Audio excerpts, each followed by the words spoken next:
Bonjour les amis, j'espère que vous allez bien. Alors aujourd'hui, on est dans un autre endroit puisqu'on va faire du thé matcha et je vais vous montrer un petit peu comment moi je procède pour faire mon thé matcha et puis je vous mettrai également en barre d'infos les bonnes adresses, voilà, pour avoir du bon thé parce que le matcha, c'est pas toujours il n'est pas toujours aussi bon que ça, surtout en Europe parce que il a été coupé ou il est mélangé avec des restes de thé. Mais c'est pas le pur matcha. Et si vous voulez un petit peu vous repérer, il faut savoir déjà qu'un matcha fluo est un bon matcha. Voilà, on pourrait croire le contraire, on pourrait croire que le fait qu'il soit fluo, il est un petit peu artificiel, voilà. Et ben non, sachez que quand c'est fluo, c'est qu'il est bon, en général.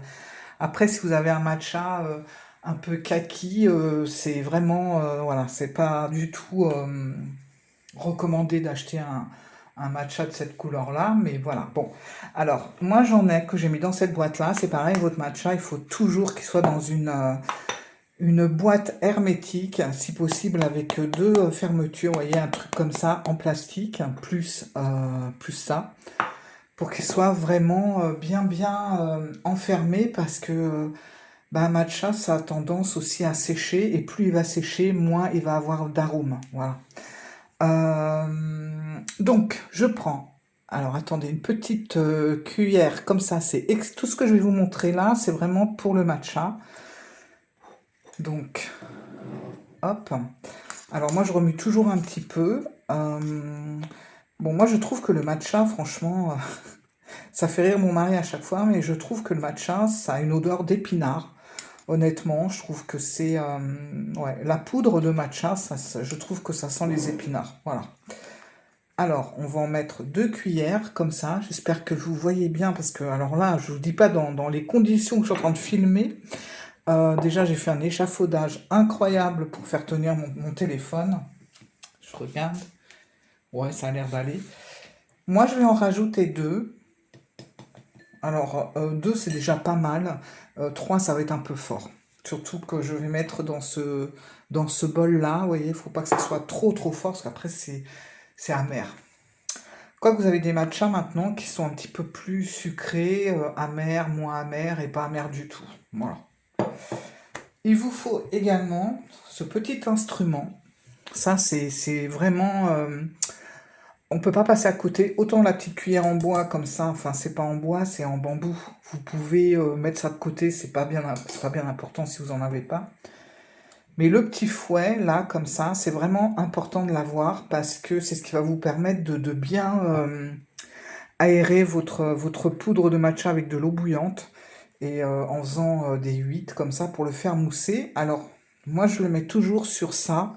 Vous voyez, c'est un ensemble. Là, vous pouvez trouver des ensembles comme ça.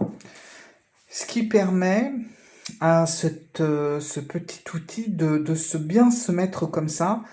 Parce que c'est pareil, c'est fait en bambou et ça va toucher l'eau, hein, en faisant le matcha, et en fait, ça pourrit.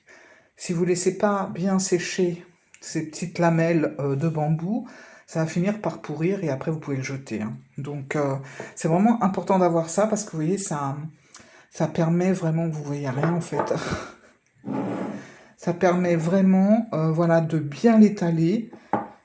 Surtout que vous voyez, vous avez un petit truc au centre aussi. Là, vous avez un trou, donc ça permet vraiment de bien le mettre comme ça et que ça aère vraiment tout le contour de l'outil, quoi.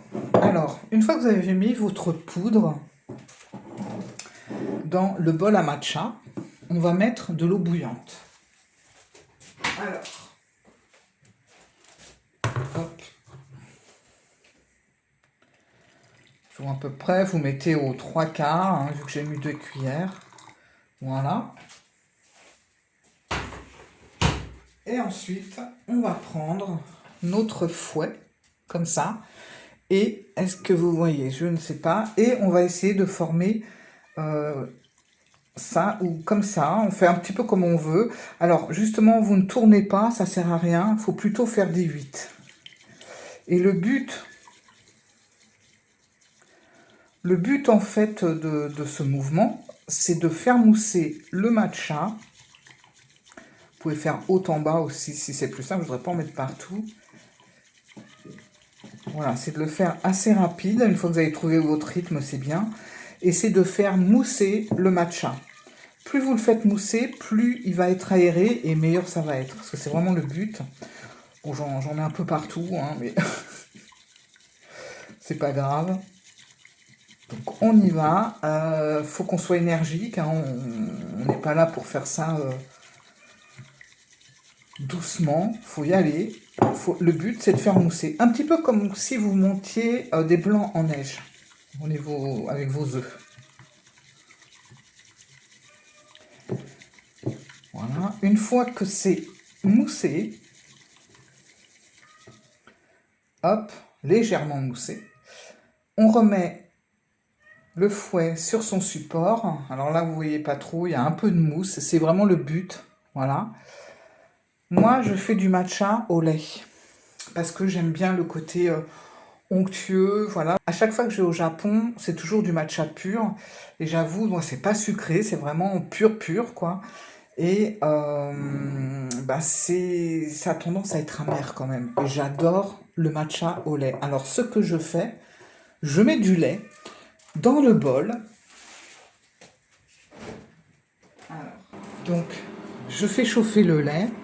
Parce que moi, j'aime bien le matcha à lait chaud. Mais vous pouvez faire aussi du matcha froid. Donc là, j'ai mis le micro-ondes, je ne sais pas si vous m'entendez bien, mais voilà, ça sera du lait chaud. Oh là là, je sors vraiment de ma zone de confort pour les vlogmas parce que je fais des vidéos que je n'aurais jamais fait auparavant. Voilà. Là, vous filmez dans la cuisine, le micro-ondes en marche pour vous montrer le matcha. Je crois que j'ai jamais fait ça de ma vie.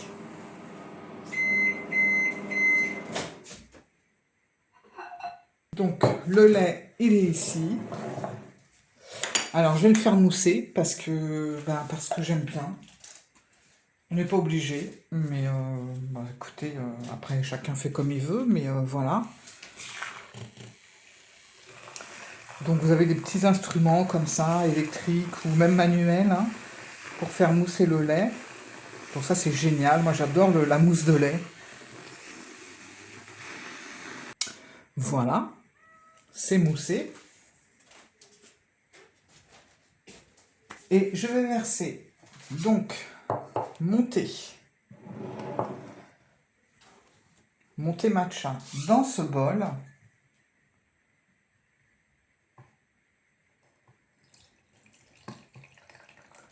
Je fais à peu près la moitié du bol. Voilà. Il en reste encore un peu. Moi, je peux en mettre encore. Est-ce que vous voyez? Ouais, alors voilà. Et ensuite, je vais... Regardez, c'est tout crémeux. Ça, c'est vraiment ce genre de boisson pour l'hiver. C'est comme le chocolat chaud, quoi. Et là, on va mettre...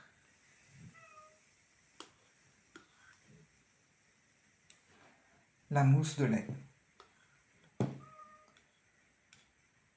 Hop, j'en rajoute encore un peu. Voilà. J'en ai mis partout. C'est super esthétique. Hop, voilà. Hop.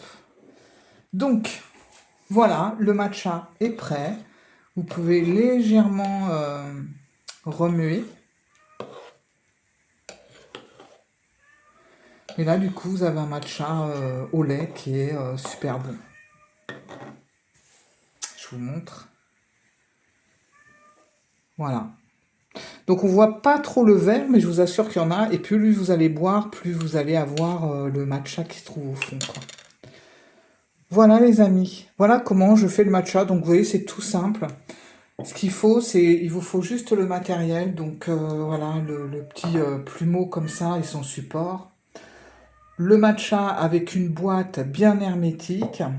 Ça, c'est vraiment pratique. Le bol, exprès. Voilà. Et puis après, bonne boisson chaude pour l'hiver. Voilà, les amis. Bon, bah écoutez, on se retrouve demain. Alors, vous inquiétez pas, hein, on va faire d'autres choses, on va aussi sortir, on va se balader, peut-être qu'on ira voir les trucs de Noël si on peut. Je vous parlerai aussi, de mon bureau, pour, bah, je sais pas, de trucs de papeterie aussi, enfin un peu de tout. De toute façon, j'ai 25 jours à faire, donc il y aura plein de choses à dire. Voilà, bah, écoutez, à la vôtre et je vous dis à demain. Ciao. Oh! J'ai tout renversé.